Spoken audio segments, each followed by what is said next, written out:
Roundtable Podcast. I'm your boy Corey G, Small Arms Danny, at Trey Speed, and the graphic gangster himself, Cole Susak. Today we got Matt Wenning from Wenning Straight. Here's the deal.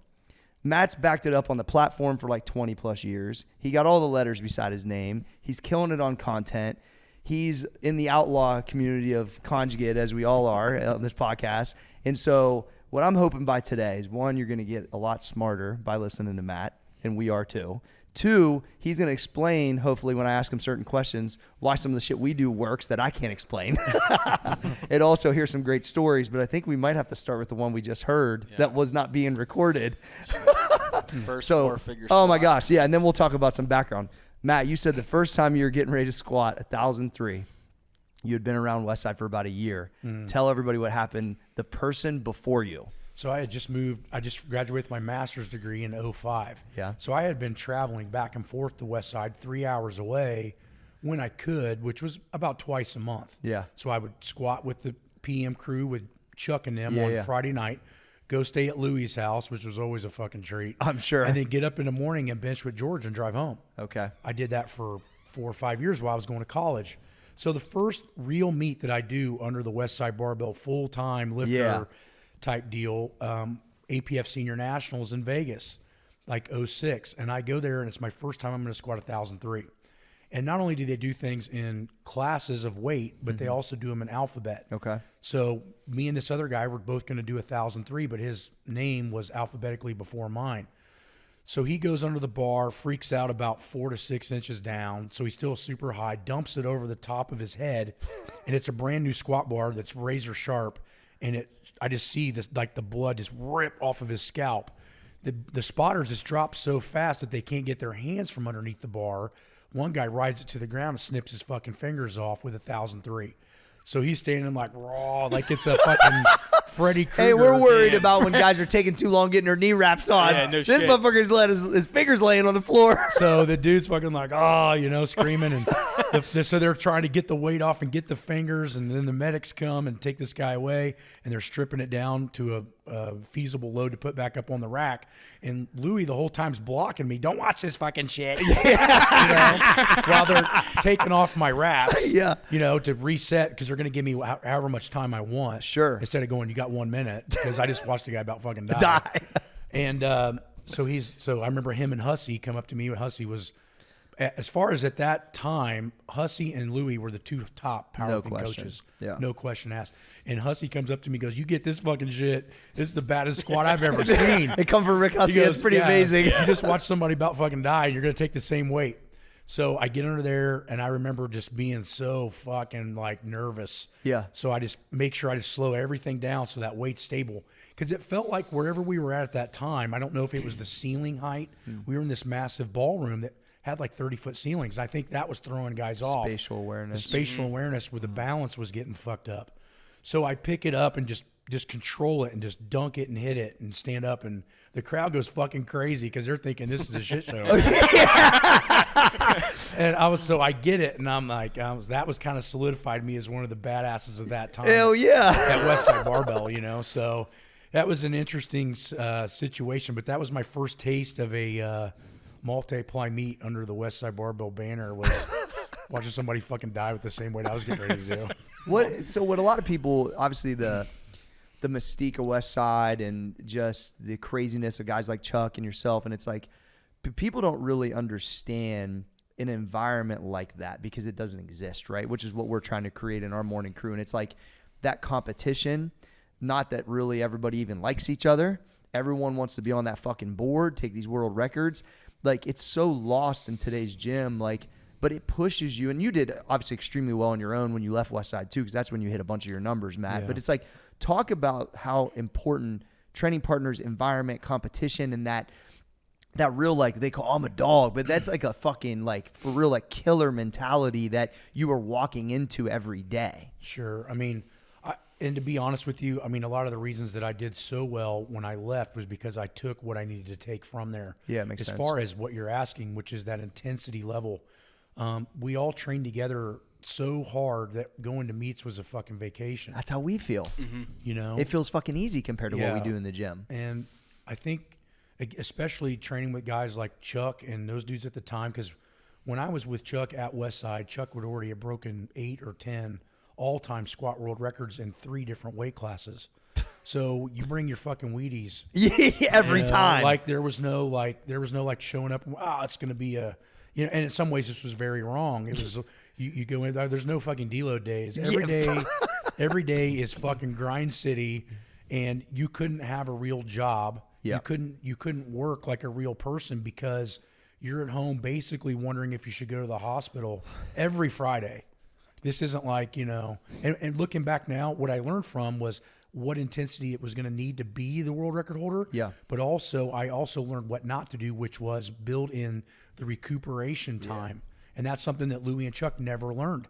And I think that's a lot of reasons why Louie was always hampered with injuries. Yep. And Chuck was just so intensive that he could just work through injuries. Yeah. In some ways, not good. Yeah. So, and you've been able to stay injury-free pretty much your entire career. I've tore a groin, and it was because I was dehydrated in Florida. Yeah. Other than that, I've never really been hurt with the shit I've done, and which is amazing. also why it makes me hard to still want to compete, because I'm like, I wondered about that, Matt. Well, I felt like, how many times can you go to Vegas and be on the blackjack table and win until you massively lose? Yeah. And for me now, I'm glad my knees and my back and my shoulders are still healthy enough. I can still train hard. Yeah.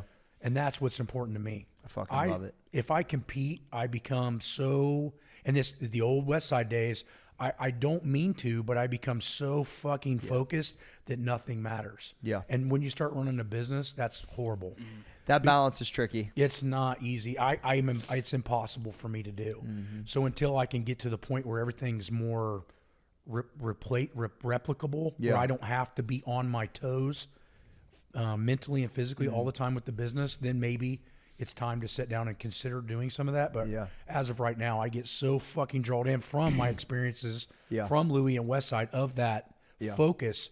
But what I try to tell people all the time is the reason that I had to learn what I know about training was because I did bench 500 when I was 19. That's crazy. But I didn't bench 550 until I was 24. Got it. It took me 5 years of grinding my fucking nuts off to go up 10% more. And then another 3-4 years to go up another 10%. The point is that you get to a certain strength level, no matter what that strength level is. It doesn't matter if it's 225 to 250 or 500 to 550 on the bench.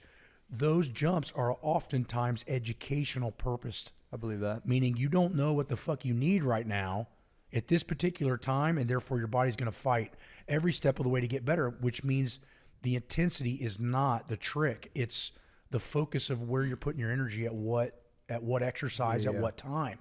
So if my arms are weak, but I keep focusing on pecs and shoulders, let's just use an example, then my bench is not going to move. I might feel better. I might look better. I might even occasionally break a PR in a weird lift, but when I go to the contest, it doesn't transfer. And that's the trick with Conjugate is a direct swallowing of pride to understanding you don't train what you like anymore. You train what you need. Yeah, and the shit that's hard. And the shit that you don't want to do. We just went through a whole deficit cycle, and because deficit conventional, there ain't all these guys are. It's hard for fucking every one of my fucking guys, right? It's like, so you go deficit. We went straight weight, a red, a black, and then double reds. That was our 4-week wave, but you could see guys get better each week and more comfortable.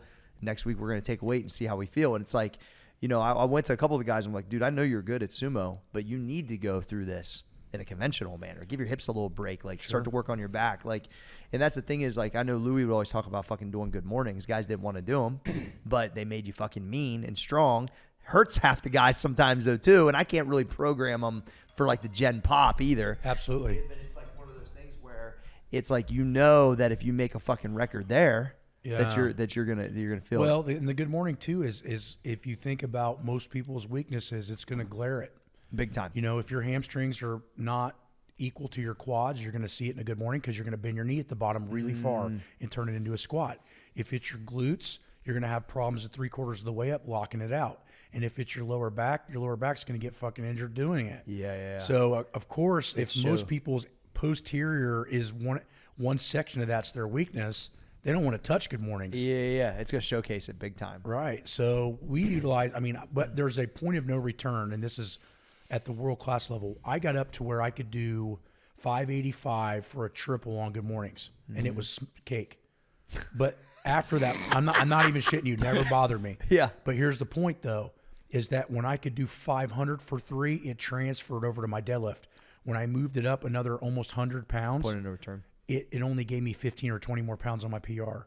So there's a point where, again, my posterior chain wasn't my weakness anymore. Yeah, that makes sense. And so that's the hardest part, I think, with the Conjugate, and why everybody wants a more simplistic view of how to train, is that Conjugate forces you to think about what you're doing and why you're doing it all the time to create a more educated base. But the problem is as we know, strength training doesn't necessarily attract the smartest fucking. A smart guy is going to go, why am I going to put all this time and energy into this and win a medal when I can put all this time and energy into this and make $100,000 a year? Yeah, that's true. And that makes sense. But for some of us, we don't care about that. We want to be the best we can be. Yeah. But that's rare. Yeah, it is. You know, and I mean, I see it every day with everybody that I train. You know, they want to get to a certain point, but what are you willing to give up to be there?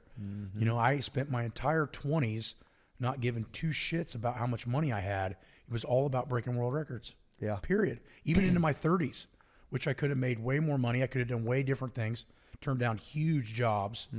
But for me, I only knew I had one window of my genetic prime. Yeah. And I didn't give a shit how much money it was. You don't buy that back. You can't. No, that's legitimacy that you can't purchase. Well, mine's the opposite, right?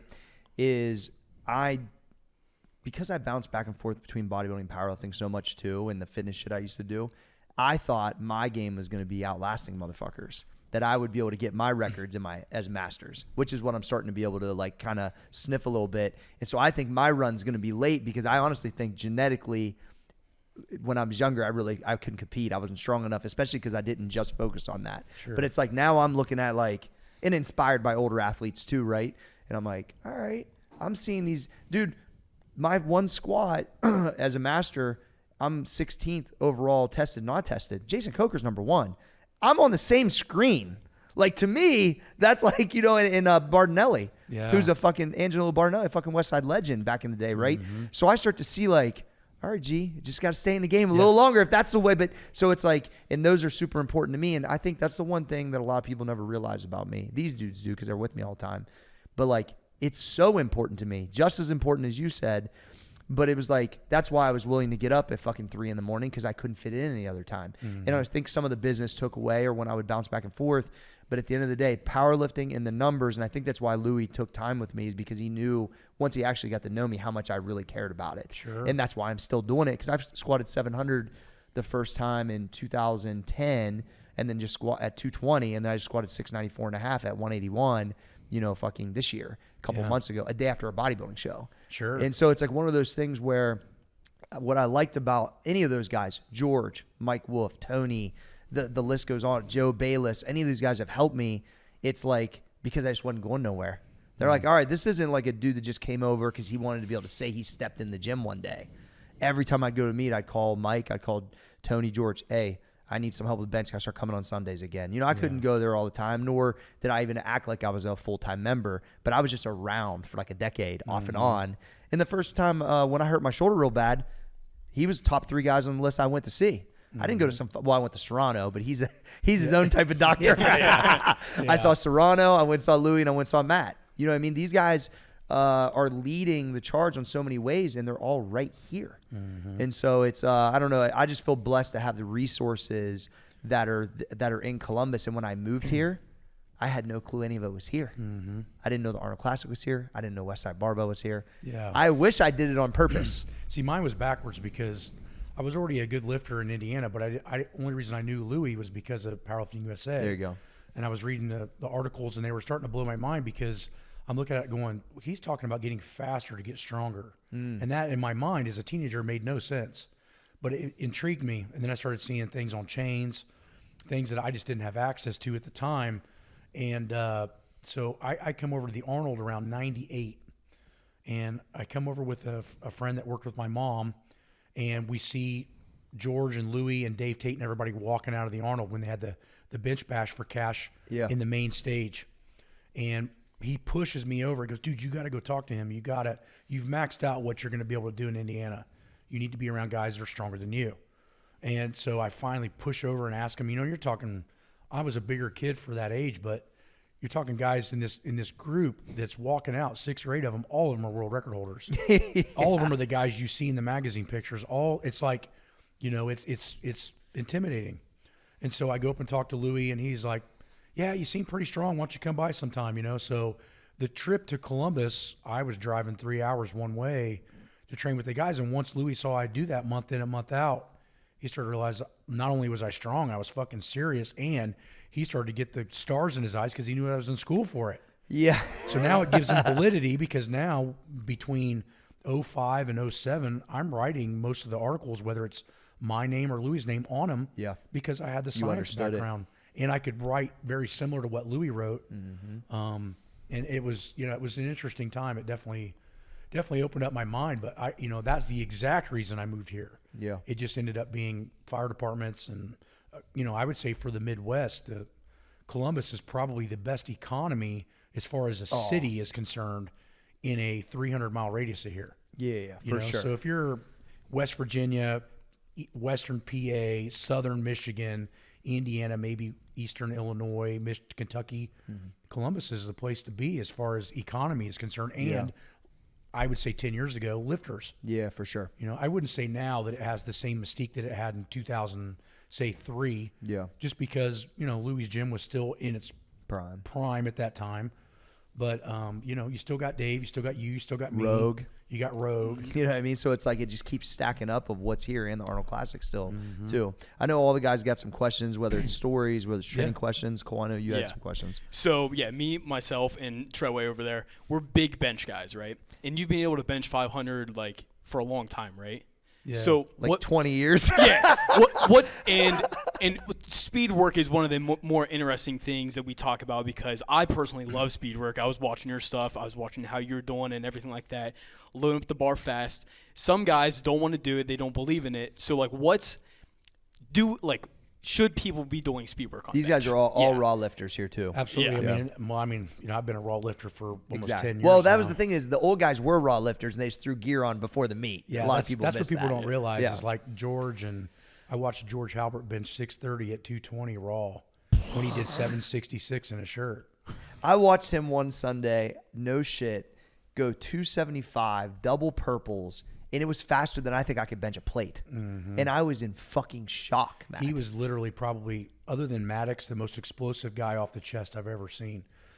The reason that you train speed work, whether you want to believe it or not, is because I love that. is because of the force equation. So acceleration is one of the key components to force output. So if all you believe is the M part of the equation, so F equals M times A, simplistic in a simplistic fashion, the M is how much mass. So that means heavy. The A means the accelerative property of that to create force. So when you're training the speed bench, there's a handful of things that it does, and the reason it's important. One, internal, external motor unit coordination. So can the muscle coordinate itself and coordinate in synchronicity with all the other muscles around it? So it's a way to get to high force output without mass. So if you look at the old Bulgarian system that was developed somewhere in the 60s all the way to the 70s, they didn't believe in speed work either. Max, max, max, all the time, heavy as fuck.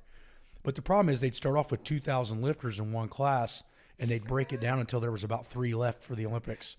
Because all 3 that could actually withstand the volume. They can withstand it. So basically they're looking for the Bo Jacksons. Yep. Which none of us are. Correct. Okay, so we just get that out in the open here. Right, I mean... I wish I was Deion Sanders, but I'm not. Don't we all? So the thing of it is that's one thing you have to keep in mind. Internal, external motor unit coordination.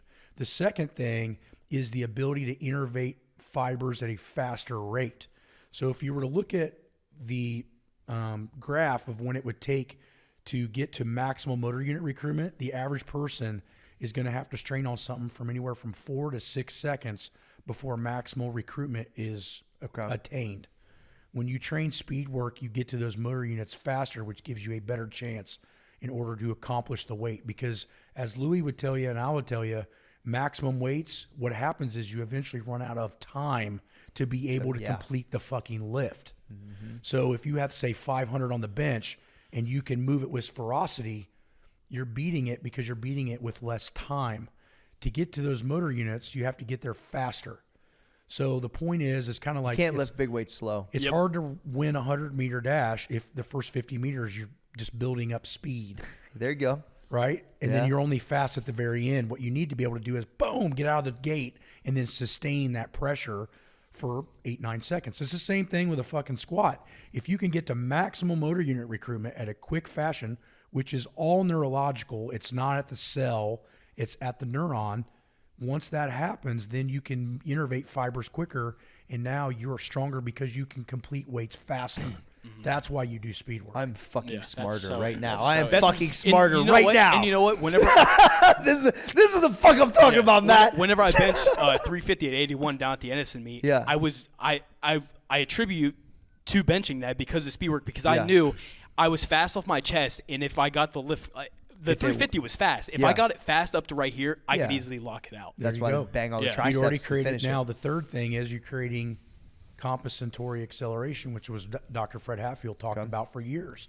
And that is quickness beats heavy weights. So why, I always use this analogy. It makes perfect sense to me and will to you guys too. If you're driving your car down the highway and you got the cruise set at 65, why does it get better gas miles than in the city? It's already moving. Okay? Now, here's the thing. If I'm applying the brakes down the highway, and let's just say the cruise control won't shut off, it just tries to maintain speed, how much harder does it have to work?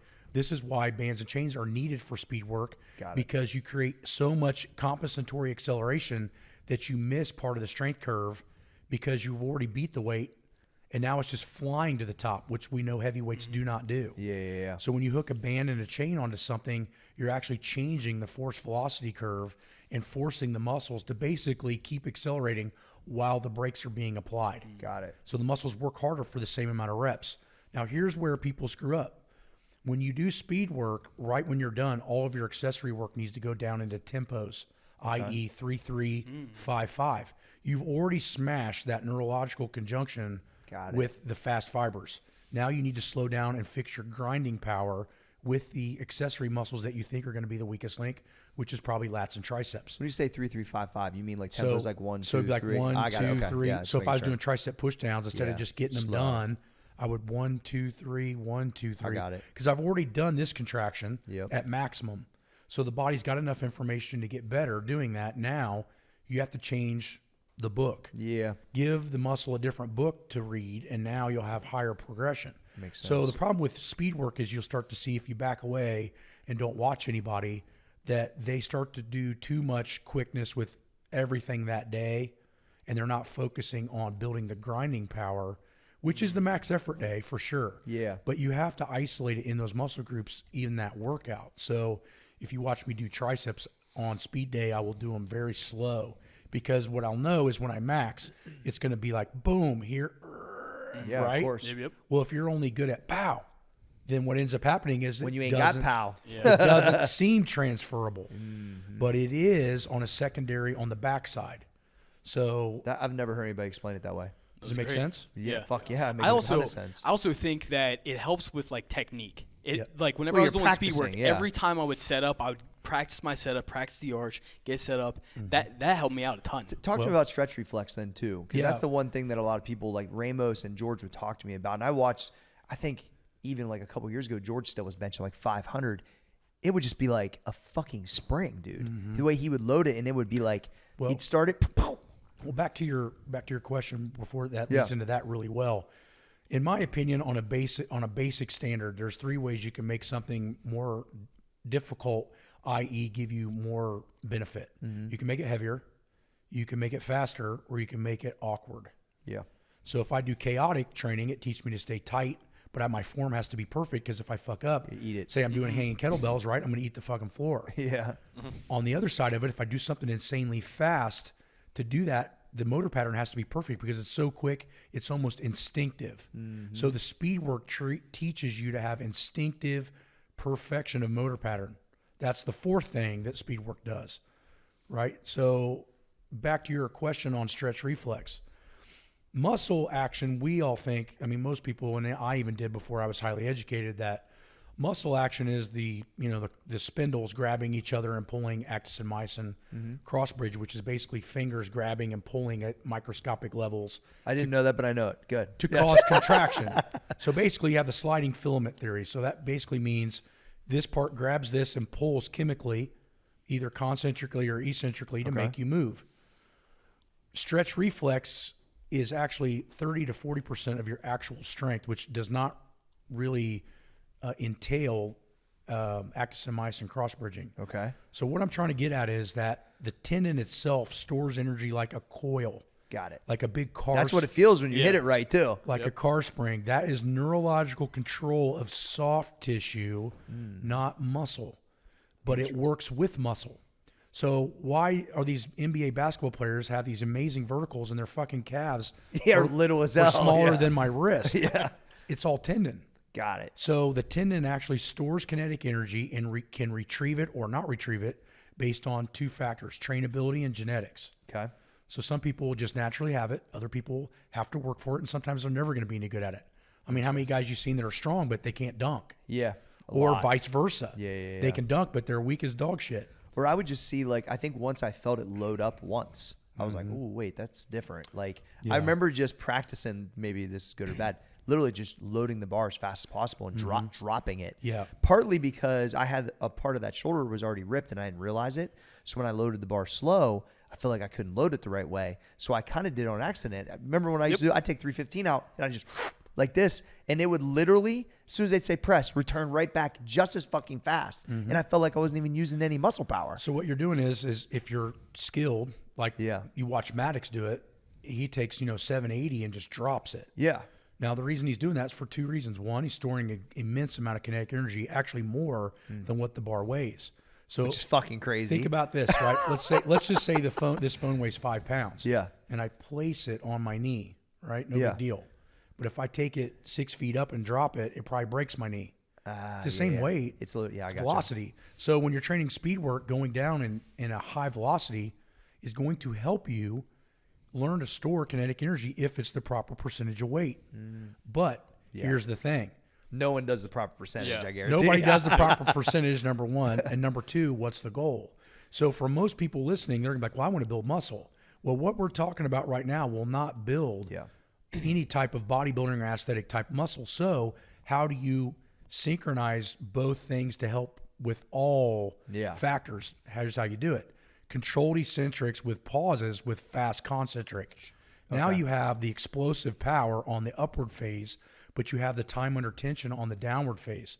So now you're getting all the muscle benefit, and then on the way up, you're getting all the tendon benefit. So it just depends on what you're trying to work for. Now, let's say he's a wrestler and he doesn't want to weigh more than 165. So we would train him more velocity-based speed work, where we're trying to move quickly because we want to store kinetic energy. We don't want him to stay in the weight class. Exactly. So depending on if you're trying to gain weight, lose weight, get faster, or your goal is pure athleticism or aesthetics, you can make the skeleton of Conjugate work very well for you if you understand the pieces and parts that are involved. Nah, that's fucking awesome. Right? This is great. Why are people so scared of fucking Conjugate? Because it's a realization that you have to work your weaknesses. Yeah, that's plain. I mean, Probably a here's lot the of thing. self-awareness. Yeah. It starts in school. It starts with our parents, and I'm not being an asshole, but here's the thing. If I'm a teacher in 3rd grade, and I understand that this kid really struggles at math, but he's really good at, say, English, I'm going to push him to his strengths, and I'm going to let him glide on his weaknesses. Conjugate's the exact reverse. Yeah. If you want to get great, you got to fucking work. Well, even that, but even if you want to be structurally sound, so say I like to train quads because I want my legs to look like Tom Platz, but I avoid my hamstrings because they suck when I train them and I hate them. Well, eventually that's going to hamper the growth of the front side because the back side's imbalanced. So the reason Conjugate is difficult is because your library of exercises needs to be vast. Yeah, sure. So that means your equipment availability needs to be fairly high. 1. 2, you have to know your weaknesses and be willing to train them. And 3, you have to have an understanding of basic physics in order to utilize the training properly. We're just talking about mass equals, force equals mass times acceleration. And most people have never even thought of training in that fashion. No. So my point is it brings out everyone's insecurities. And as we know, most people that get attracted to weights are hiding already from insecurities. So now, they're trying to be more. Yep. Yeah, for sure. Yeah, they're not alpha, so they want to be alpha. Yeah, They're not strong, so they want to be strong. So now I'm going to give you a program that's going to bring out all the things you hate, and all the things you avoid. So good. It's exactly why nobody fucking does it. Well, I'm obsessed with programming and learn mostly the stuff in the gym by trying stuff or reading or listening to you guys or learn stuff at Westside. But it's like, I know that the academic side's not super strong. So when I hear it broken down like that, a lot of times I feel things working and know they're working before I can explain them because I'm more of a practical application. Well, I've always been that way. Everything starts off in bro science. I don't give a fuck right? what anybody says. Thank you. If you look at even the way the Russians were training, I'll give you a really good story that came firsthand from Verkhoshansky to me directly. Fucking love it. So for those of you that don't know, Verkhoshansky was a great Olympic athlete in the 40s. In the 50s, he gets his PhD in Master of Sport. So this dude's like freaky smart, okay? Like blows me, Louis, everybody away. The long end of the short end of the story is that we were talking, and I go, well, how did you figure out that lifting weights and jumping was going to help track? Because he's the dude that invented plyometrics. Yeah. So just think about that. No big deal. No big deal. Trey ran track in college. Yeah, this fucking guy invented plyometrics. And so he goes, it's a really interesting story. He goes, we didn't have a lot of funding because the Soviets at the early 50s were not really interested in the Olympics yet. Got it. They actually got interested in the Olympics from Paul Anderson. Paul Anderson came and did a lifting exhibition in Moscow in 1952 or 3. He's like an 800-pound squatter or something, right? 1,200. 1,200. Okay. He squatted 1,200. I'll fuck myself. So that's fine. But so in Vegas, so he was the first man to clean and press over 400 in the Olympics. Okay. So think about that. Yeah. Number 2, he squatted 1,000 pounds on the hour every hour for 8 hours in Vegas in the 50s in as the 50s. exhibitions. In a probably pair of fucking like boxer briefs. Look him up and you'll lose your mind. He's the first guy to really not understand conjugate. People thought he was a fucking idiot. So here's what I'm saying. In his backyard, he dug out. That's right. He dug out pits and would fill that. 60-gallon drums full of different amounts of concrete and then measure it and get it perfect. And so what he figured out is that training to a certain depth all the time was not advantageous to gaining long-term strength. So he'd have deep squats, high squats, and he would They're play. just in his fucking yard. So he's playing around with conjugate, but without knowing it. Starting off as just some hill jack in the back going, hey, I got an idea. Let's try this, right? That's so good. So the Soviets see Paul Anderson in all of his glory of like, holy fuck, this dude's insane. Yeah. That's when their attraction to the Olympic lifting and when they went to outsee and find Alexiev and all those other badasses, right? So long story short is, right before that happened, Verkhoshansky gets snowed out from track. Obviously, they're in fucking Russia. Yeah. The winners, Some rocky shit. the winners make ours look like the fucking Bahamas, I'm sure. Yeah. And so they can't go practice any of their sports out on the track, and they don't have indoor tracks. Yeah. So he's like, well, I guess we're just going to make do with the time we have. And they had a basement that had connected to the barracks, a weight room and some plyo boxes. So they're playing with this, and the winter's bad for, I think he said, 3 to 5 weeks. They're not doing any sport-specific shit at all. They go back out to the track when the weather clears, and within a week or two, everybody does better. And he's like, what the fuck? Because before that, everything's specific. Yeah, of you want to course. be a triple jumper, what do you do? Triple jump all the fucking time. If you want to be a pole vaulter, you pole vault all the fucking time. He didn't have access to it, so he's doing jumps and barbell squats and some different plyometrics, comes back, and all the guys are better at their sport. The beginning of conjugate So good. and cross-training evolves. So as they sense this, and as Zatsiorsky has, or Verkhoshansky has the background in PhD, he's not only experimenting, he's studying at a high level. And so as this progresses, within the next 5 to 6 years, they have 1,000 researchers at Moscow alone for strength sports. Wow. 1,000. So 1,000 guys in each little area. That's all they're doing all day. Physiology, nutrition, biomechanics. I mean, all these little areas they're focusing and studying with Zatsiorsky, Verkhoshansky, and Medvedev at the very top.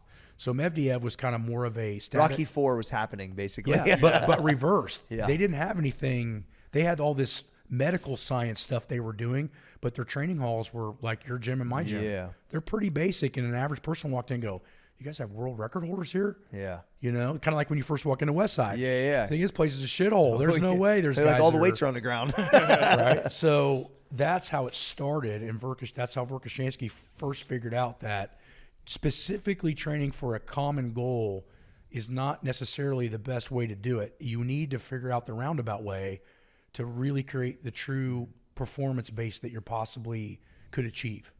And so that's where it starts. It's fucking unbelievable. I always the other thing too that we talk about kind of a lot is the whole RPE thing.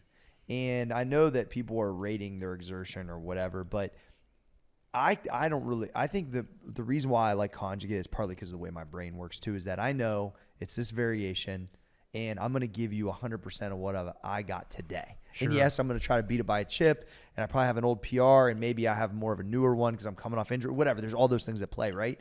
But I think that I just could understand I'm going to give you maximum effort at that deficit or this lift, and I'm going to give you, and I'm trying to beat that fucking guy and this guy, and that I'm not really worried to say, well, I'm going to stop at an 8 today. Now, there might be like I'm going to cut one short because I got this going on or this bugging me, and so maybe you're doing that, but I don't know how you feel about that whole situation. I fucking hate it, but maybe I don't know. What's your view on that in general? Well, because I'm trying not. I feel like people are getting fucking softer out here, bro. They are. RPE is the best and worst thing that could possibly happen. And I actually have a chapter I'm writing in my new book for it.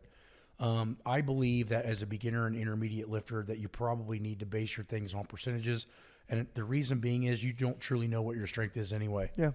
So there's that in one side. Now, the other side is that self-regulation. So they know that from, I want to say around 65, they studied thousands of athletes in the Soviet Union and figured out that strength is variable up to 10% per day, no matter how many variables you straighten out. Meaning that, let's say today you can bench 405.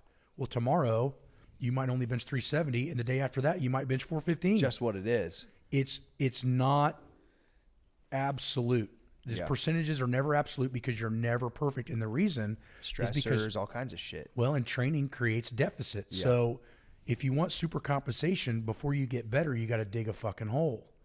If you want to make a mountain, you got to find the dirt. Mm-hmm. Right? So when you dig that hole, you should be at a deficit until you super compensate, i.e. deload. Then you see the mountain you've built. Got it. So again, how are you at 101% if you're training correctly? So what they realized is that max effort was actually anything above 90%. I got it. Okay. So although it's very good to try to push records in the beginning and intermediate stages, you have to plan your records as you become advanced, because you probably are at neurological maximum once you're good. Yeah. So again, if all of us go to the gym right now and we absolutely max squat, I'm probably going to hit 95% of my fibers, but some of you guys are only going to hit 75 no matter what you do. Got it. So who's more beat up? Me. Because my max is truly my max. But the problem is it may take 10 years of training before you can innervate those fibers. So you have these built-in neurological governors. Yeah. So, okay, your car, for example, has a computer. And in that computer, it sets a point where it realizes that the engine is going to fucking perceived explode. Threat, right? So let's say my engine redlines at 6,500 RPM. Well, at 6,500 RPM, the computer is going to fucking stall it because it's not going to let it go past that. Your body does the same fucking thing neurologically. Over time, as you train and become more comfortable with heavier weights, those governors start to shut off. Ramos is explaining that to me because he saw me the last year or so, and he's like, there's a lot there, G. It's starting to click, and I can feel it as I'm going back into raw and all the bands. I mean, the bands this week were 460 pounds of bands, and you see the guys we do doubled up reds or blacks here just because it's easier than choking the bigger bands, and no one else can fucking do that. That's the thing is I would watch that stuff at Louis. I'm like, nobody following me online has this shit at home. Well, I'll give you a story on that real quick. Yeah. So probably the craziest band squat I ever saw at Westside. It was me, Chuck, Vlad. Okay, yeah. Okay, squat 1200. The first 1250 squatter. Yeah. And then also squatted 1150 and just knee wraps. Yeah, he's insane. Okay, yeah. Don't even. Dude's the baddest squatter of all time. Yeah. No question. especially a super heavyweight. So me, him, and Greg Panora. Yeah, Greg's so Okay, strong. so and Greg was a 1,100-pound squatter at 242. Yeah. So we're all squatting together. Nice squad. We do 2 blues and a green. Yeah. Which is 550 pounds of true brand new band tension around a fucking monolith base. Well, a lot of people don't realize that there was around a 4x4. Yeah, I was gonna say that was when I went there. I didn't realize all this shit was stacked up down there. So too. I get there one time and I'm like, Louis, how much fucking band tension is this? Because it's going around a 6x6 piece of steel and then a 6x6 piece of wood, and I'm like, that's not how they're supposed to be. Each blue is like 220. And Chuck's like, I need the weight to be about what it is at the bottom. And I'm like, okay, fuck, here we go. So we start loading it up, and Greg and I do a plate. So now you're looking at 650. The first plate on the bar. And no one takes quarters. That's set fucking 1. Set 2 plates. Now you're at 750. Set 3, you're at 3 plates. So it's supposed to be 325. Yeah. And it's fucking 725, set 3. Then it goes to 800. Then it goes to 900. This is doubles. Yeah. Then it goes to 1,000. So now me and Greg are starting to slowly tap. I think I get somewhere around that day, I get like 625 plate weight and 550 pounds of band. But I was already squatting close to 1,100. Yeah. Greg gets a little bit less than me just because of body weight. Yeah. And now we tap, and it's just Chuck and Vlad. And Vlad wants to beat Chuck just as bad as Chuck wants to beat Vlad. And Vlad's just slowly working his way up. He had not out-squatted Chuck yet. He's a lot bigger than Chuck Huge. too, right? I mean, he's my height and weighs 360. Yeah, that's why. So he's a fucking goddamn, a Russian tank. Yeah. And so the weight goes up to close to 800 bar weight with 550 pounds of band tension. So we have 800 pounds of plate weight, 2 blues and a green. And so anybody watching, I would ask you to just any way you can set up a single blue. Oh my god! Put it on a fucking squat bar and walk it out, and then double that, add a green, and add 800. I'll never see it again. No. Not so at did that you level. know when you were in that moment as a lifter, you like, Oh, I knew. I'm watching. Yeah, I knew I you. knew. I knew you knew. That's I why knew, I and asked. I wish that this technology at that time would have been better, because there was no video. Yeah. And You were so, witnessing like a historic squat workout that never So they been had done the 700-ish weight, and boom. And Vlad's starting to really struggle. His body weight's better, so for band tension, him and Chuck kind of evened themselves out, because Chuck was so explosive, Yeah. but Chuck could get out of control real fast. Yeah. Vlad was bigger, but was unused to the tensions. So they go to the next one, and I'm like, Vlad, you sure you want to do that, man? You're already above what you can squat. You've already shocked your central nervous system into the fucking stratosphere. For sure. No, I have to beat Chuck. And I was like, nobody beats. I was like, I'm thinking in my head, you're not going to beat him. Yeah. Because if He'll ready to die. Because if you get this, he's just going to put another fucking plate on. So Chuck does it first because he wants to set precedence. Yeah. So Fucking it's like love it. 800 something with 550 pounds of band tension. He sits on the box and boom, then sits again, boom, and it looks like he's flexing so hard that mastodon squat bar is fucking hopping. Yeah. Like it's 585 on a regular bench bar, and I'm like, oh my fucking god, right? So he racks it, and he's all fucking Yeah. bleeding, and so Vlad gets under there, and he picks it up and just fucking boom to Just the box, staples him? And so we're all picking it up, and we're all insanely strong. We can barely get it back in the fucking rack. And I'm like, he's like, give me 5 minutes, want to try again. Bad idea. And I'm like, don't fucking do that. I'm like, we got a pin pull. Because Chuck, when he'd get ready for me, always wanted to feel like berserk weights like right below the knee. Jeez. And I was never good at pin pulls. I was always better off the floor. And so Vlad's like, no, fuck you, do it again. So we put it back up there. We had to take the weights off, put it back. He gets crushed again. And then he goes, give me another 5 minutes. And I'm like, no, motherfucker, you're done. Yeah. And then finally Louis steps in and goes, nah, you need to stop. And so he finally stops, and he's pissed, and Chuck knew he got him. Yeah. So then we go to the pin pulls, and Vlad doesn't do that well at the pin pulls because his central nervous system is destroyed. Yeah. Chuck pulls like 1,010 from the knee. Jeez. Right? This is what gets fucked up. We go to the meet about 4 to 5 weeks later. This was the last meet I did at Westside. Vlad fucking smokes 1250 in the squat. Chuck bombs out. Really? And that's when I started to realize that Chuck was leaving everything he had in the gym and wasn't learning to taper and put all the energy into the meet. And Vlad would push himself, but Vlad, the 2 weeks before the meet, was like, need time down, relax. Yeah. And Chuck was like, no, man, I'm going in to work out, you know? And what I started to realize is there was timing to all of that. And although Vlad didn't do it correctly as far as the loading parameter, and Chuck was just to compete in the gym, that it fucked him up royally trying to beat a guy that probably if Chuck would have taken just the 7 plates, which have been calculated to what he was going to try to squat, but he wanted to beat him in the gym. So this is where it gets complex, and you have to be careful. Is at the highest level, you have to balance competition with, again, nobody knows other than me and a handful of others and people listening now about that squat session. But everybody remembers Vlad squatting 1250 for the first time.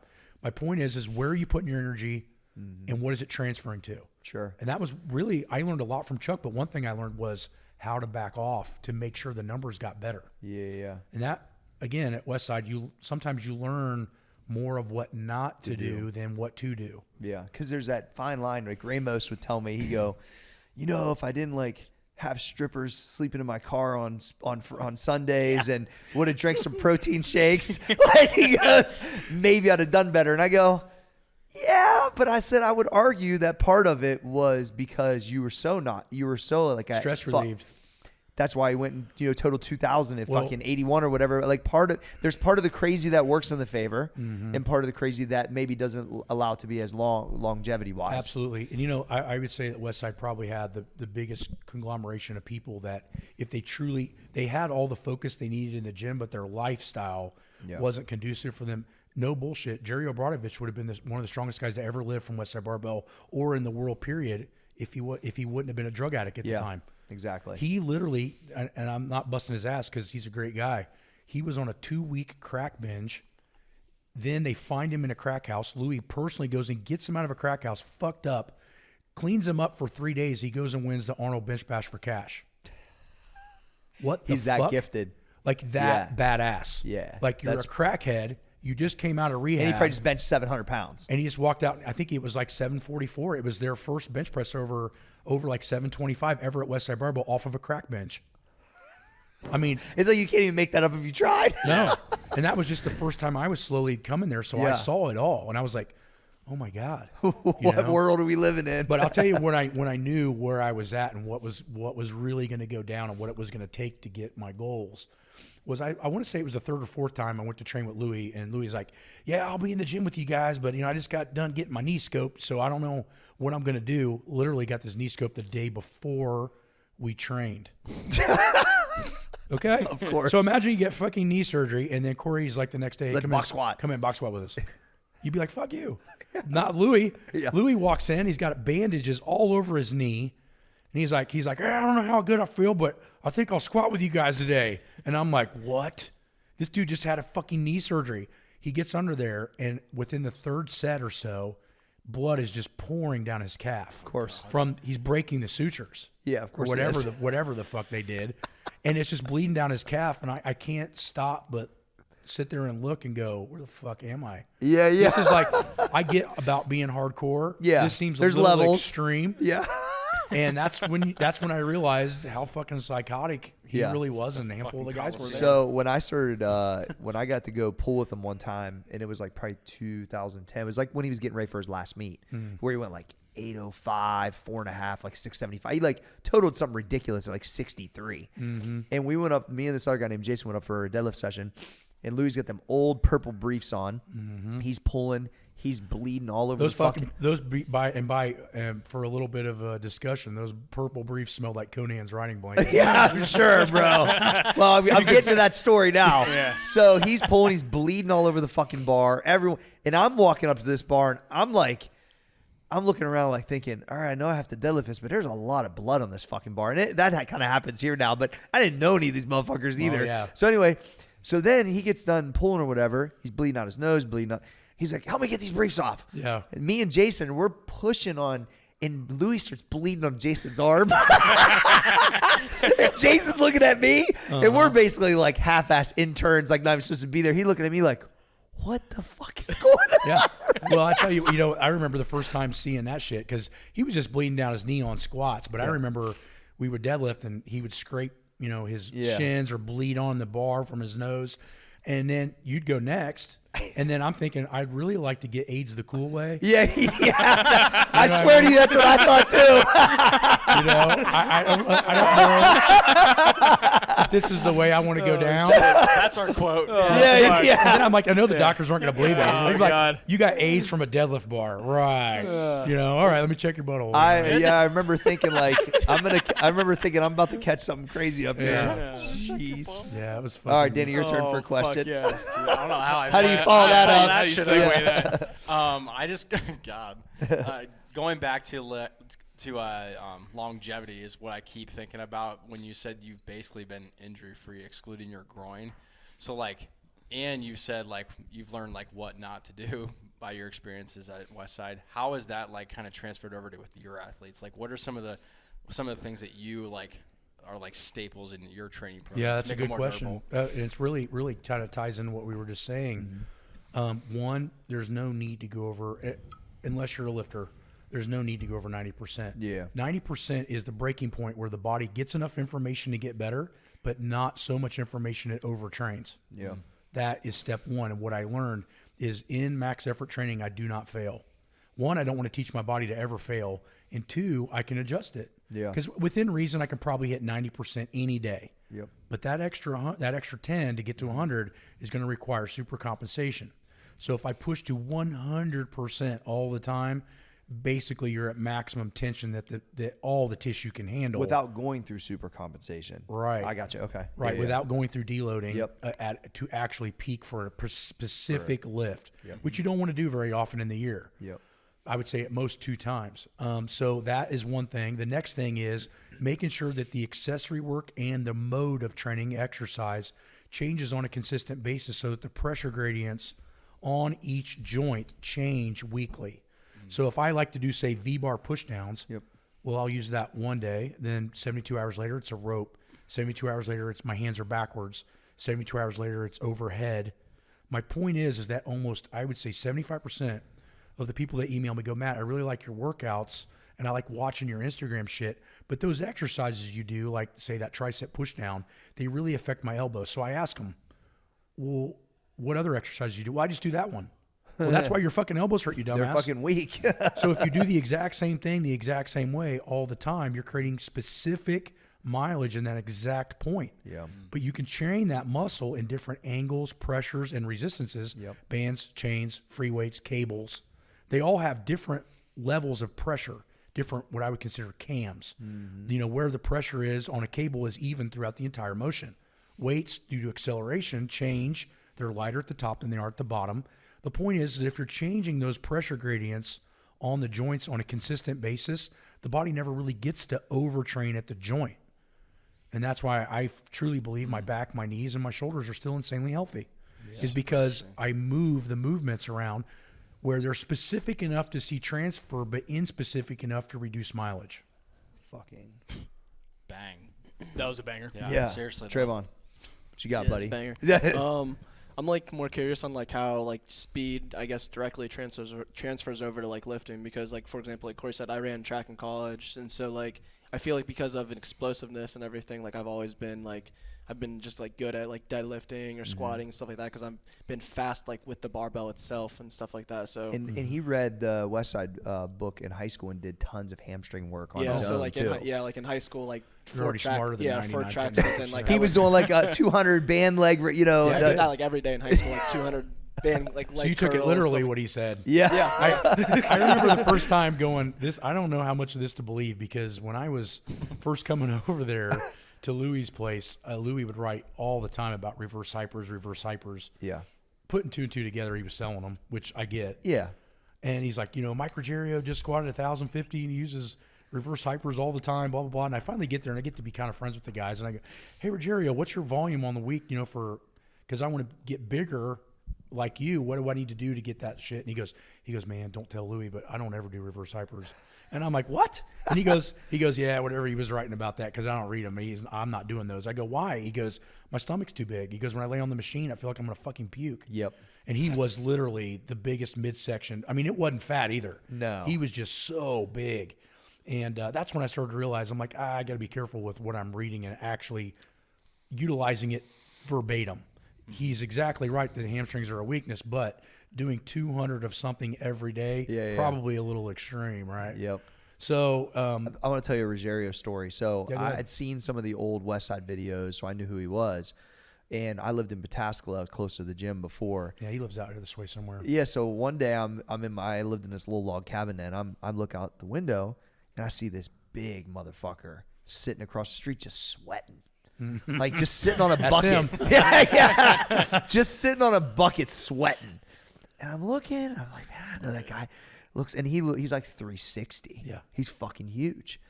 And I started looking, I'm like, that's that fucking guy from the fucking Speed Squad video. Yeah. So I walk over, it was his wife's parents lived beside me, and I didn't know it. Yep. So then that was like, so I got over there, I'm talking squats, I'm like talking to Mike Ruggiero, just randomly was like literally Yeah. next door to my house one day, and he was the nicest guy. Oh, awesome. He wasn't there anymore at that point, but he even just in a 15-minute conversation, I learned like 8 things. You know what yeah. I mean? So, Yeah, he's a good but yeah, dude. there's no way he could probably be on hyper. No, he the was way he's way built. too big. And, you know, he was probably even bigger than that when you saw him because his heyday was, I would say, between like 98 and 04. Yeah. And, but that's when I started to realize, like, okay, I'm going to read these books and I'm going to get a lot of information from them. But You guys see what the guys actually do. verbatim, a lot of things that we were doing wasn't necessarily written perfectly. Yeah. You know, I never heard a guy like when I would go on Fridays because, you know, I was squatting with Tim Harold, Joe Bayless, those guys on Fridays, and I would be like, "What percentage are we using for our dynamic work?" And that's when I was like, they were like looking at me like, yeah, it was just fucking and Gritter's screaming and I mean, they had lost all yeah, that's my point. conception of what percentages even meant. Which is where I think Matt, well, first off, none of our guys wear, you know, powerlifting equipment except for me from time to time. Sure. I had hurt, back to your point, like I squatted 700 for the first time. Then I knew I had more in me. So the next week I tried to squat 740 and I ripped my labrum. There you go. That was my first injury. So if I'd have been obviously deloading like a smart guy, which I didn't know at that time, this is fucking 15 years ago, whatever. Sure. But it's like that was injury one. And then, you know, before Well, that. here's what's crazy is that labrum was probably already pissed. Yes. You just put the fucking last little axe in it. I know I got 40 more in me, But- which is more of that Chuck approach. Here's what you learn is that if you'd have gave it 6 or 8 weeks to recuperate, Yep. because soft tissue heals slower than muscle due to its non-vascular, you know, makeup, you would have fucking probably smoked 770. Exactly. So again, what the problem is just like everybody falls into that trap. Hey, I just benched 315. It was really easy. Let's try 325 next week. Your nervous system and your muscles are still damaged. Yep. So not only are you in a hole, now you're ready to get fucked up, which is another reason why you should always rotate your movements. Yeah.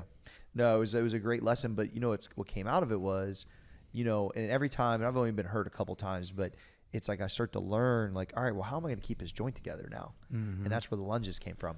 Yep. And so my GPP, I was like, all right, I've got to figure out one, how as I'm lighter, I can stay stronger, because I would go and do these photo shoots and I'd be super fucking weak because I would look good, but I wasn't strong. But I really wanted to compete. So it was like, I remember seeing Ronnie Coleman do like some shit. He wasn't even touch his knee or anything, but I was like, all right, he did some lunges. Like, I'll just go to the track and go around one time. And I went around the one time and I was like, my leg pump was fucking crazy. My hip felt good. I couldn't walk for like 10 fucking days because I wasn't even prepared for that. And then I started going back and doing it more often. And then it became like, as I was reading Louis stuff, I'm like, I wonder if this is like my sled work because I need this. And then what also was crazy is, Matt, my metabolic rate went. And my hormones for being older felt like they were high. Like everything was pinging. I was like, I'm leaner, So I'm stronger, and my body's staying together. So what that's telling you is that your weakness at that particular time was general physical capacity. Correct. But in reality, if the only problem I would say with the lunges is they worked well for you because your body weight was light. Yeah. If you were a bigger guy be going tough. for that, it would be tough, but two, it'd be hard on your joints. Yeah. And you were already athletic before you were So strong. the older guys are scaling them like Anthony Oliveira and Joe Bayless. They do like 100. Yeah. So they'll do sled and they say 100. And so it's like, to their point, they're like, we're not about to do 400, 800 meters. Sure. It's too fucking much. We weigh 250 or whatever. So what I'm seeing is some of the bigger guys are like, Louis talked about not training quads all the time. Yep. These guys are both built where they have big quads, and it's like, but they've neglected them a little bit. And with the lunge work, their hips and their quads have blown up a bit. And they become more equal. You got it. And Anthony's like, man, if I put my briefs on, they're fucking tight now. They feel Well, good. So it's I been would interesting say- to see that little I would scale. say that the guys at Westside, like you're talking about Bayless and those dudes, are going to be the only guys you ever see that their posterior chain is going to out maneuver their anterior chain. Yeah, it's never that way. So then if they bring it back and Yeah. and match it, now the strength goes through the roof. Yeah, which is what they both kind of are saying. Yeah. Which is interesting. So, I mean, you have some good points there, but I think the big thing you hit on and you started to realize, which is what I realized with winning warm-ups, is that work capacity becomes a limiting factor to all of your gains because it's the limiting factor to your recuperation. Yeah. Now, you can do that with lunges or my warm-ups or whatever, but eventually how fit you are is how strong you can get. It's a great segue to just overall like volume in general. That people, you talk about winning warm-ups doing 3, 4, 5 sets of 25 before you bench press at certain weights, pushing them up, different angles. And like I've always been, we do our conjugate max, we do whatever, then we do basically accessory, which is just bodybuilding shit. Because I'm a mix of, conjugate stuff, 70s bodybuilding, that's kind of what I learned. And so a lot of people were always tripping on like all the volume that we do and all the work capacity. And I'm like, but there's a reason why we've continued to look this way, because the whole group's fucking yoked.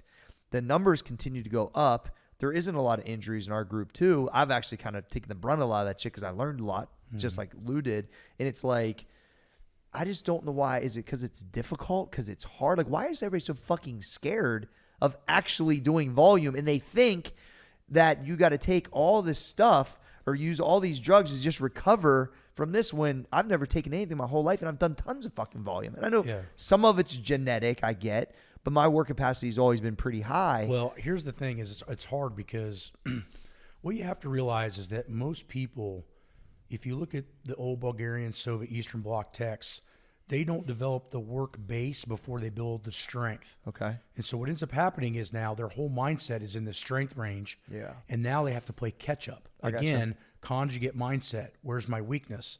So if you're attacking things where guys can't breathe and they feel like shit, and initially, not until you work through it, initially it probably makes you weaker. Yeah. They're not willing to take the deficit, and they're not willing to take the ego punch in the dick. Yeah. Once that happens and then they don't care anymore, then everything starts to shine. But there is that refractory period. Yeah, that adaptation phase that where most they're going to people get will not stick with.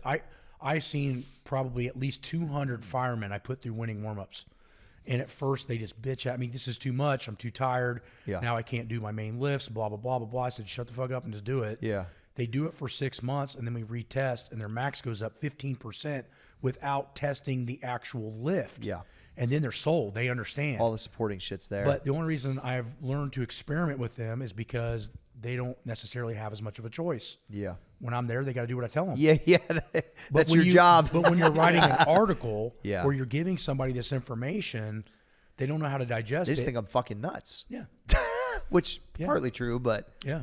It was a mixture of, the winning warmups came from 2012. I do my first raw contest. I benched 600, but I didn't squat first. And then, so as I benched this 600, which I felt was the limiting factor to where is Dan Kovacs' total, the all-time world record raw, achievable. Okay. I knew if I could bench 600 raw, which I knew I was close anyway, but have to actually do it, then I knew the squat and the deadlift, because the deadlift with gear doesn't help. yeah, no, it's completely. Right, maybe a little bit in I've keeping- pulled the same numbers both ways. Yeah, it doesn't. I would say that the only thing gear does really is keep you from getting beat up from it. Yeah. I will tell you that when I train with powerlifting equipment, I'm not near as banged up. No, because it stores more kinetic energy, it forces you to stay in good position. Yeah. If you got a good set of briefs or a suit on, you can't reach over and grab the bar incorrectly. That's true. It just won't let you. Yeah. So really why it keeps you from getting beat up is it forces technical proficiency. Yeah, that's true. Same in Right? squat too. Yeah. So with that being said, I benched 600, and now I'm looking at the all-time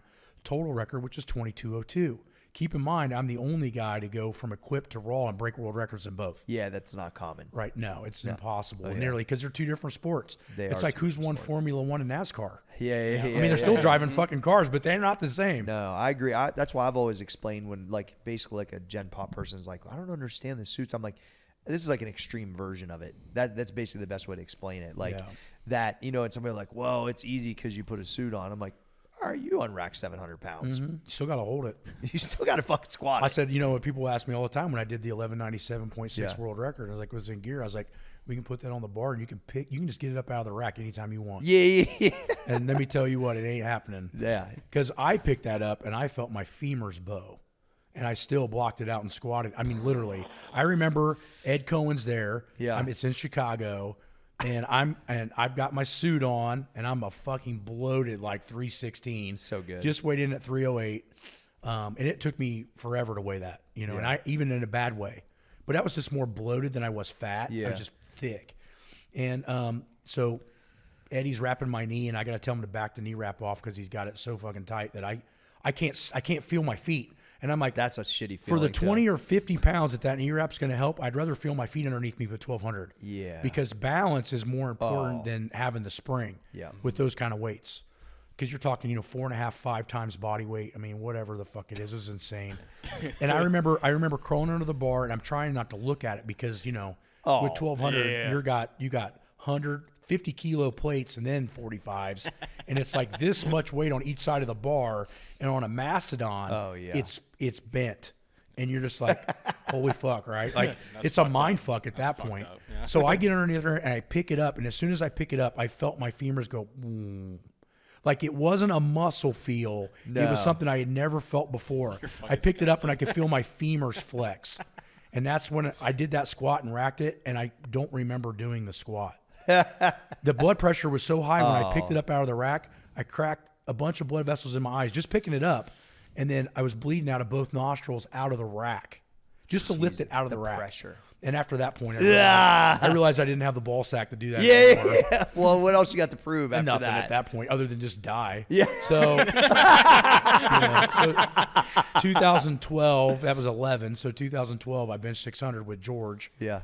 And me and George and I can't remember who else was training with us at the time.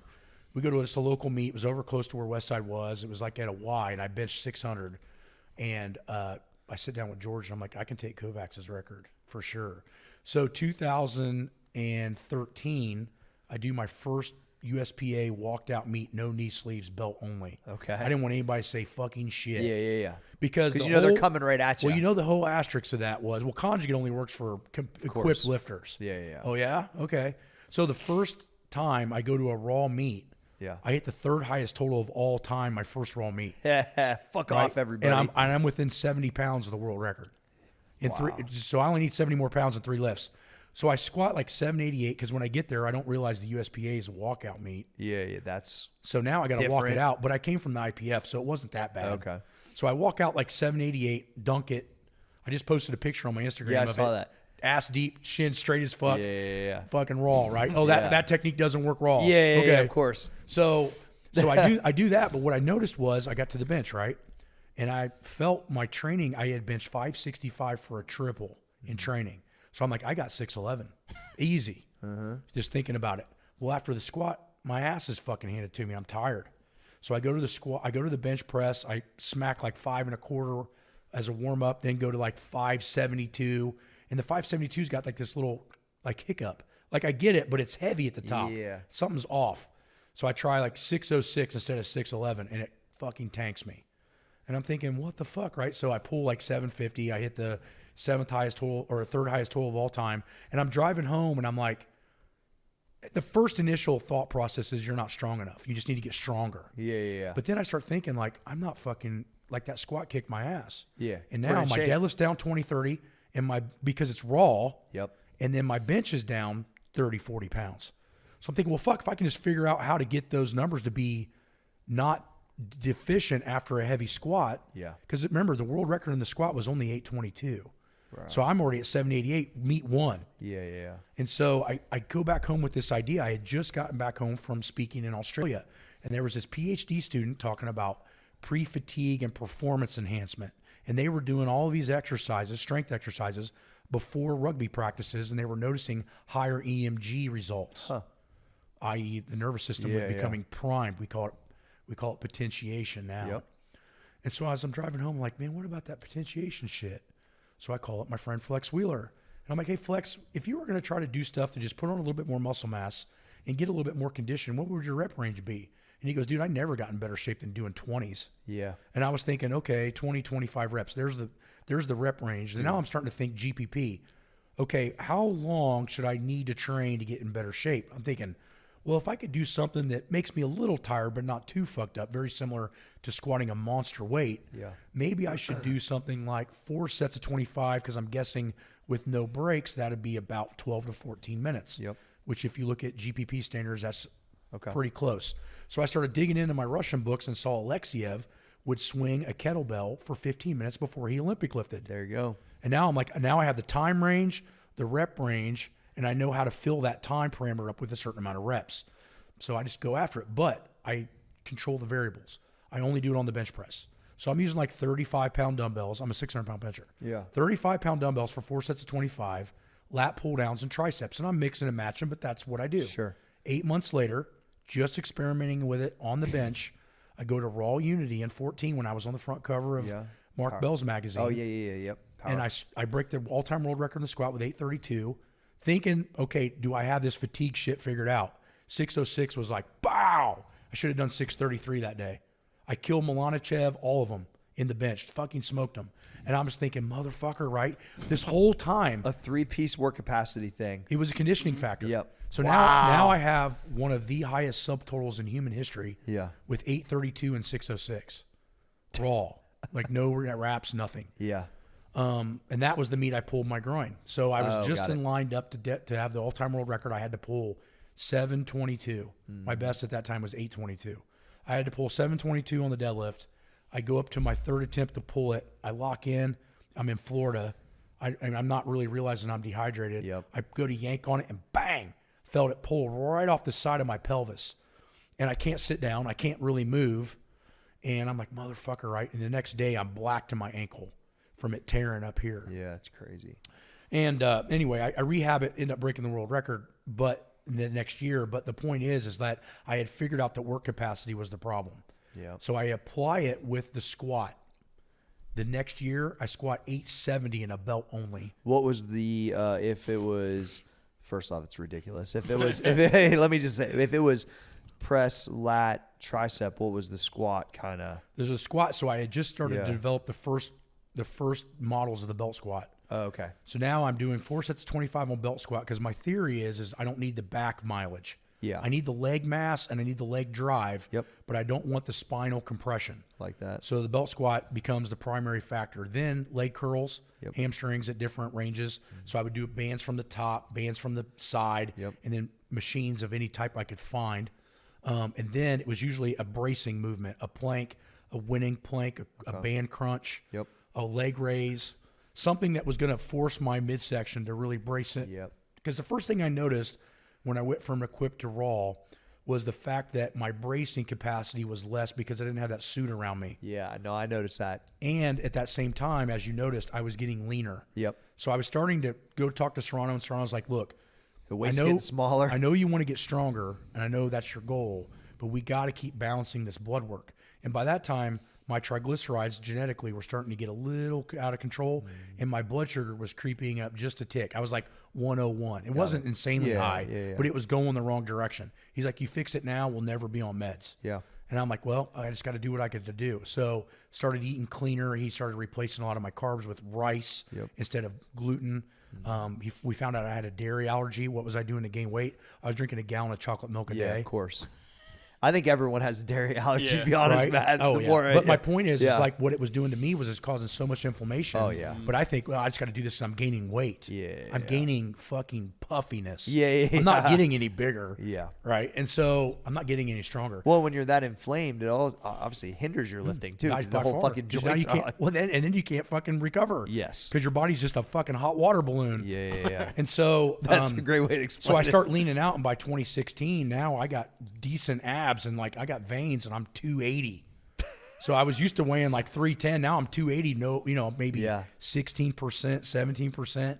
Yeah. So I'm like at perfect level, right? And so I noticed that my core, because my waist went from when I was bigger, 42 down to 36. Big difference. That I had to figure out a way to make those muscles work harder because I didn't have the center mass. Yeah. So people look at these Olympic lifters like Alexei and go, well, that dude's just a big fat guy. No, he's not. Yeah. That dude is building that center corset to withstand 500-pound snatches.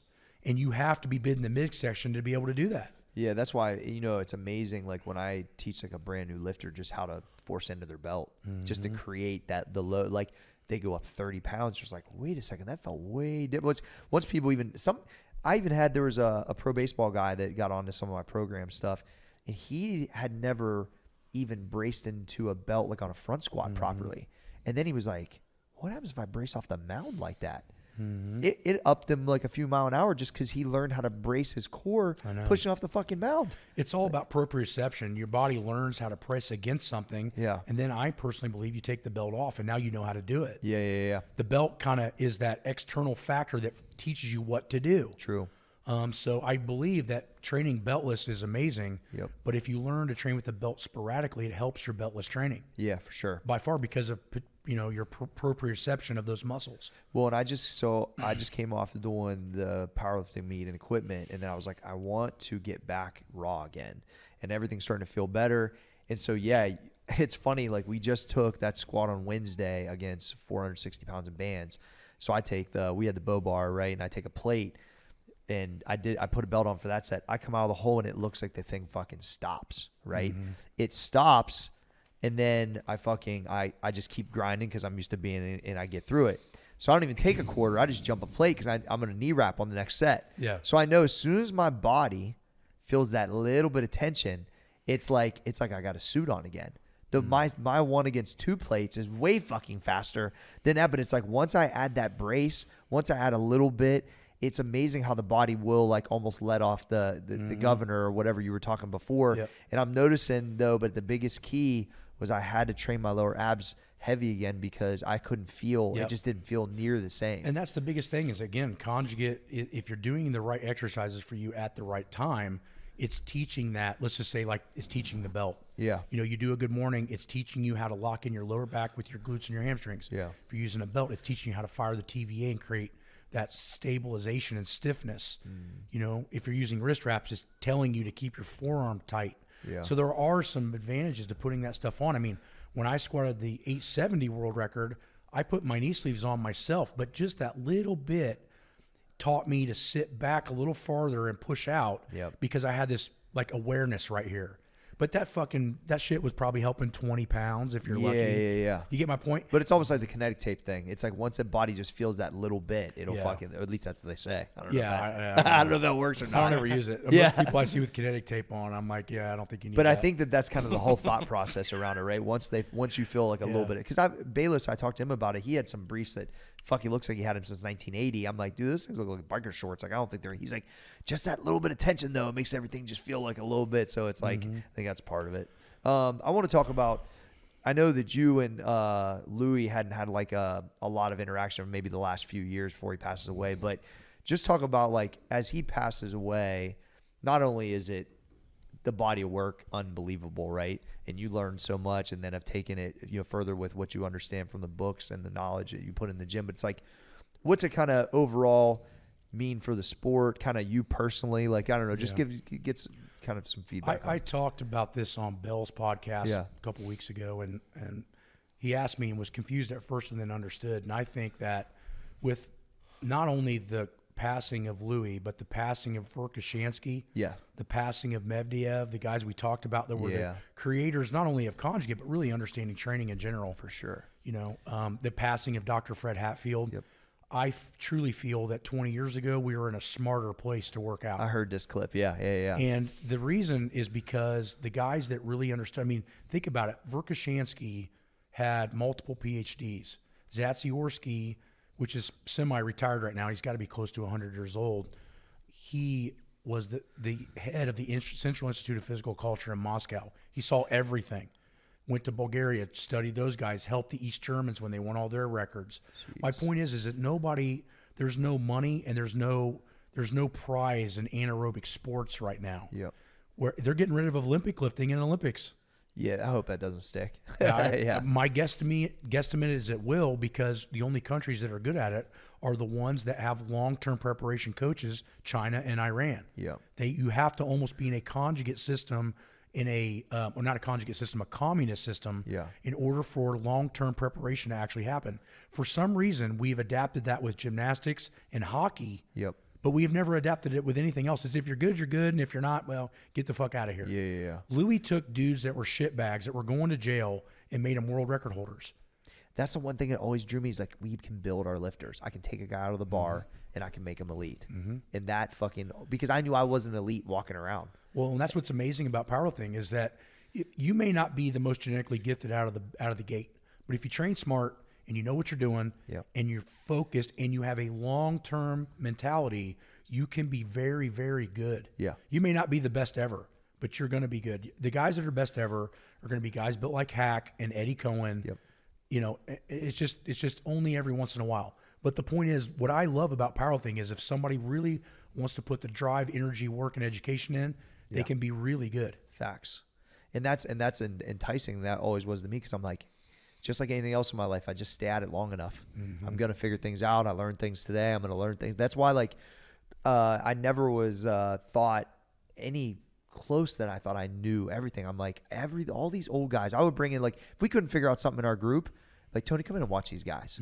Anthony, come in and watch these guys. When Luke came by, I'll come back and watch it. Like, I was always open-minded. They're going to grab some because they've seen guys like Chuck, like, to me, it never made sense not to invite that in. You know what I mean? So I think with that being lost, I think we're taking a step backwards. And I think the other thing that's made it go backwards is social media. I agree with Everybody that. wants that immediate, well, it's not about the complexity of the education of the program. I want it now. Yeah. And we all know that strength at a high level doesn't come now. And anybody trying to sell you that, you need to fucking run. Yeah. Because all he's going to set you up for is a wheelchair. Yeah. You know what I mean? And that's the biggest problem. And so with those pioneers, I'm trying to step up. Hopefully this book is allotting me a PhD. That's so cool. So that'll be cool. I'm trying to do the best I can to be the next Hatfield, the next Louis with a higher education. Your content's been amazing, Matt, that you've been putting out. The content, I'm really trying with the YouTube videos to give people as much as I can without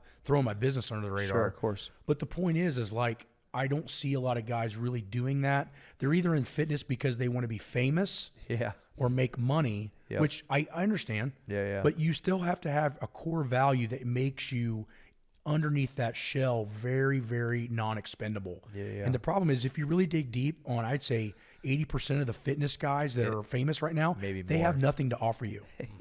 They're genetic freaks that have done super simplistic things and think that simplistic things are going to work for you. And in reality, that's just not the case. And so, I remember clean as day, one of the best things and I said this on Bill's podcast, I squat 700 at 20 years old. Okay, so that puts me one of the top guys in the juniors in the country. Yeah. And Eddie comes up to me because it's close to Chicago, the meet, because I'm from Indiana. And he goes, man, that was an amazing squat. He goes, if you can hold on for another 6 or 8 years, you're going to be way over 800. Wait a minute. You just said 6 or 8 fucking years. Yeah. Not next meet. Yeah. That's what everybody wants. Not in 3 months. Yeah. But my point is what made me great was that I didn't give a two fucking shits on how long it was going to take to do it. I like to train. I like to know the process. Yeah. The end goal was not in my radar. Sure. That was just a byproduct of being good. What I always try to explain too is that what you walk through and some of the history things that I told you about the gym, if that's not the backdrop, none of this other stuff happens anyway, Matt. No. The businesses don't grow. The online stuff doesn't work. Like, it's because I really care about it to that level. I fucking love it. So if Corey hits the lottery tomorrow, I'm still training the next day.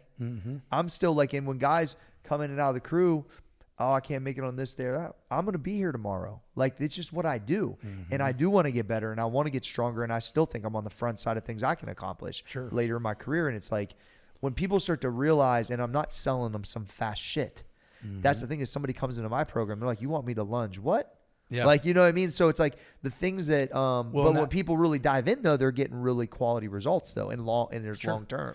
But the problem is that the long term people, and you'd almost rather have them anyway. Yeah. But you look at all these guys. That's why you and I have a couple of 100,000 Yes. followers and not a couple million. I know that shit bugs me, but it is the truth, though. Oh, I get frustrated 100%. as fuck over it all the time. Yeah. But again, you know, you get the people that you should have anyway. Agreed. Because you could have 3 million, but if they're all shitheads, Doesn't matter. and they're not going to help you with anything, and they're just there for free shit. Then what do you want them for anyway? No, I agree with that. And so my thing is I think, you know, I just got really lucky that I was in a schooling scenario where the best in the world were my teachers. Yeah. They were all the innovators of the NSCA. At Ball State.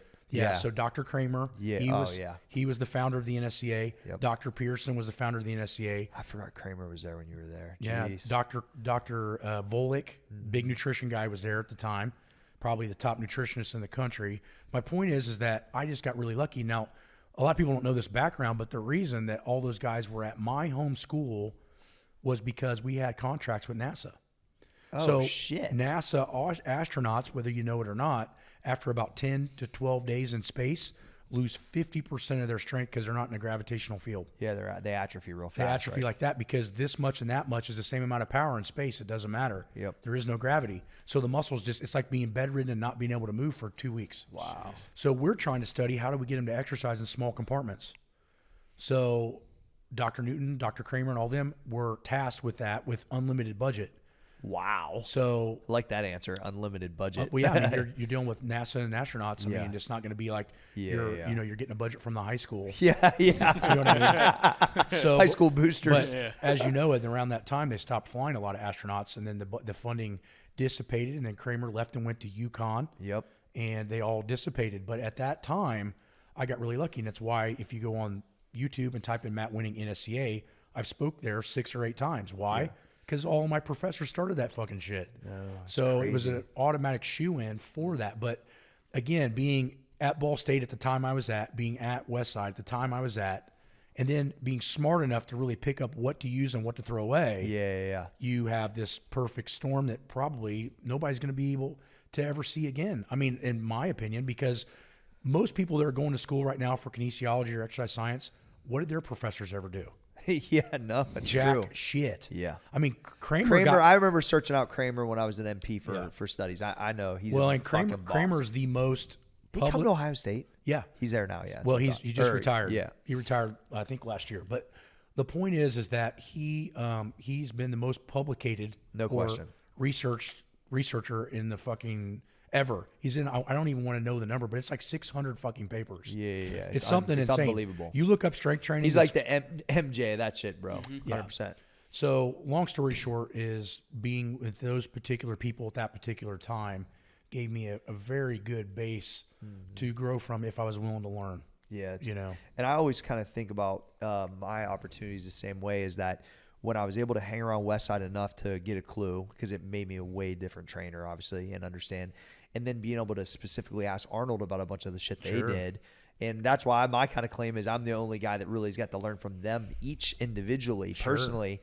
And that was, and also just understanding how they operate. See, I think that's the thing, is like learning from a book or a video is way different than learning in person, right? Absolutely. The first fucking time you walk into Westside, you realize there's a lot of different shit going on than what you was reading, right? And then on top of it, there's intangibles. And it was the same with way, not only the stuff I picked up from Arnold when it comes to actual training, but just the way he moved. The focus, the fucking, the confidence, the fucking belief. It was like, I'm like, well, this is all part of it, right? And same with Louis. He believed that he could make anybody strong, right? And that's where people get confused, I think, with Arnold, with Louis, with you and me some point, is they look at us as our confidence is an ego thing. I have no fucking ego.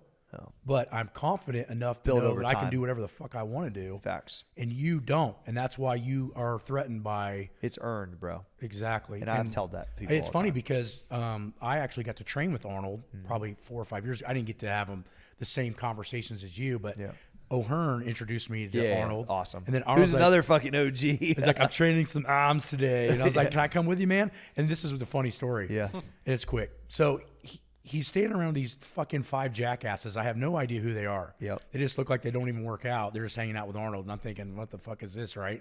Like, I was thinking entourage of like former Olympians. Yeah, You're thinking, he's hanging out with Dorian and like, No. you know, I mean, because you don't know. Yeah. And this was like 2016. And so I walk in, and Mike's leaving because he trains really early like you do. I usually go and train with him when I go out there. Which is amazing for me Yeah. because 4:30 his time is 7:30 Yeah, here. you're like, I'm feeling great. It's not early. It's not early for me. Yeah. So I go down and drive and train with them, and Mike's leaving, and Arnold's walking in, and Arnold's talking to Mike for a minute. He introduces me, and I'm like, oh, this is fucking great, right? So cool. And so he's like, I was like, what are you doing today? He's like, well, I don't do that much anymore, but I'll do some arms. And I'm like, you mind if I just do some arms with you? He goes, yeah, whatever. So I walk with him, and I'm already tanked from training with Mike because I try to kick his ass. Yeah. You know how me and him compete. Yeah. He'll do something pretty impressive and see if I can beat it. He's i.e. fucking the strong. squats. Yeah. So the first time I tried going to the 520 for 24, Yeah. beating the Platts record or whatever the fuck you want to say. Mike O'Hearn gets a hold of me about 2017. I'm still big. And he's like, how many times do you think you can do 500 on squats? I'm like, I don't know. I never fucking tried. He goes, give it a whirl. He goes, I'm going to try it tomorrow. You try it on your next leg day. I'm like, all right, cool, whatever. That's their conversation. So I put 250 kgs on the side, which is 505 with a squat bar. I do 20, and I'm fucking hurting pretty bad because my GPP isn't that level. And Mike gets like 18, and Stan tries it too and gets like 13. Wow. So now I beat him. Yeah. Right. And so I was pretty pumped, but I was so now I start hearing these rumors about this Tom Platts squat record. So I start looking it up, and then I asked Kaz about it because me and Kaz are pretty good friends. That's cool. Kaz is like, it was fake as fuck. He goes, number one, it was at a WWF thing. Yeah. He goes, so there's It was on a stage, right? Okay, I remember that. He said, yeah. And so he goes, the next problem is he had a fucking squat suit on.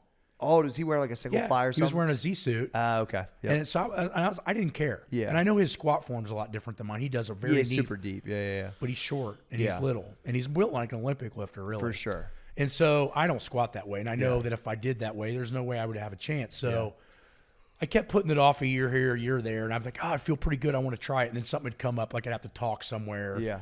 And finally, like 2 months ago, I just said, fuck it, I'm doing it. I don't give a shit how many I get.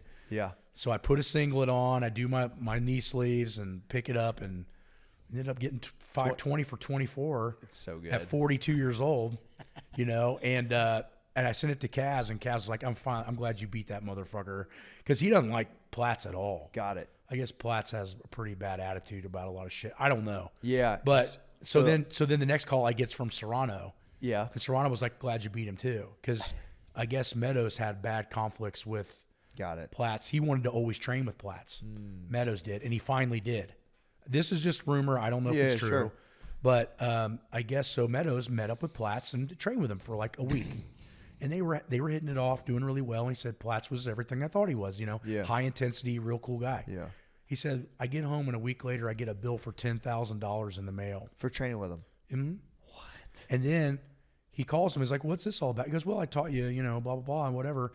And he goes, dude, I'm not going to pay you $10,000 to come down there and train with you. And he said, Tom Platts never talked to him again. That's so weird. And I was like, that's fucking weird. So I was never a big Tom Platts fan. Oh, obviously the squat videos I thought were amazing. Yeah. But there's a lot of people know there's 3 versions of Pumping Iron book, like original versions. There's the version with Ed Corney on it, which everyone's seen. There's a version with Arnold on it, and there's a weird version with Tom Platts on it. That's actually in color. And so I've kind of collect these things, and so I ended up with all 3 versions. Well, Ed just passed away, but I had his signature because he was always at the Arnold side for $20. Very cool, right? Arnold I obviously had because I worked with him, and I made sure when I was working with him I got it done. Tom Platts wasn't in anything, bro. I carried this book around at every fucking Olympia, every Arnold Classic, and I run into his ass just in passing at the Olympia like 3 years later, and I'm like bothering him like, look, dude, I've been carrying this fucking book around for years. Finally run into his ass and he signed it. So I think I'm one of the only people that have all 3 versions. Probably. You know what I mean, that are actually signed. Probably. But the Tom Platts one was the fucking hardest one. Yeah, he's kind of a recluse, but I think Exactly. for the reason being you don't see him at those things is because he asks people to pay him exorbitant amounts of money to show up because he thinks he's a legend. And he is. He is in a legend. small. It's just like anything else, though. Small circle legend. Yeah, You're not small. a big circle legend. No. And so I just thought it was interesting. I had 4 or 5 people that I look up to call me and go, good thing you beat that motherfucker. And I was like, well, they were real weights. Yeah. Anybody wants that's to come and fact. see him, I marked him. I'll show him to you.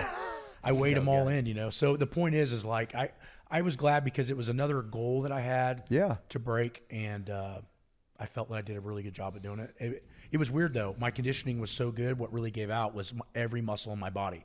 It was almost like the lactate was just so fucking high in my entire body. I just started to shut down. Yeah. Because when I racked it at 24, what you didn't see is I'm on the ground for 15 minutes. I can't move.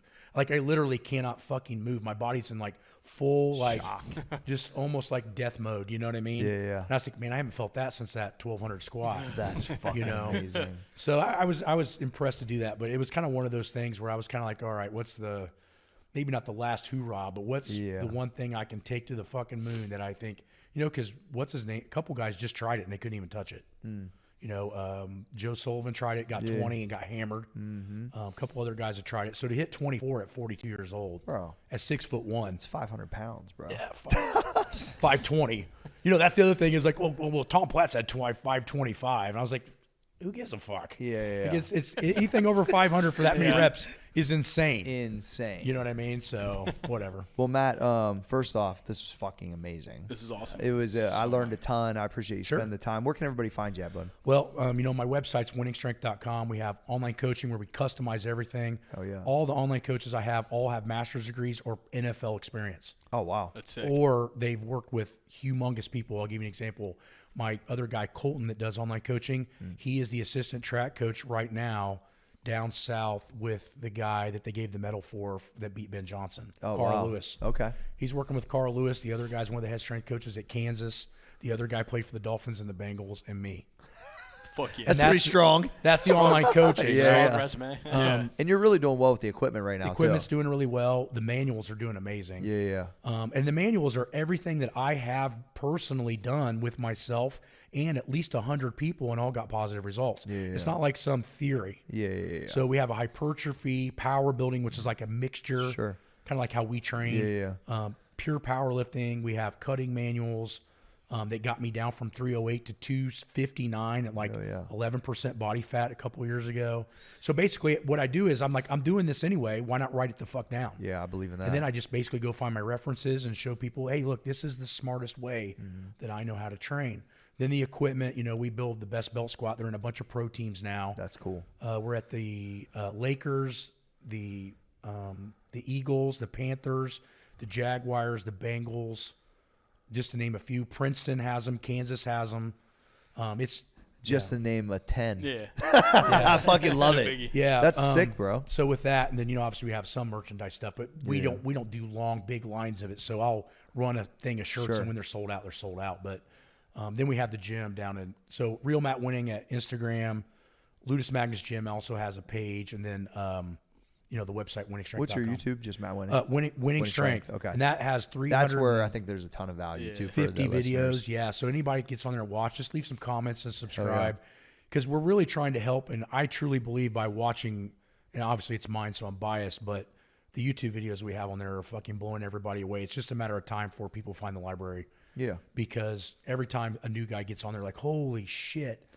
Well, there's a lot of dumb information out there right now. It's people are being mind bad. blown, especially like I'm trying my TikTok right now, trying to add some value, and people, there's a ton, dude. It's so bad. There's a lot of opportunity for us right now, Matt. Yeah, half a brain and experience. You're already ahead of 99% of the people on the fucking internet. Yeah, it's unbelievable. All right, Roundtable Podcast. Corey G, Small Arms Danny, at Trey Speed, and the graphic gangster himself, Cole Susak. Appreciate you, Matt. Yep. We are out.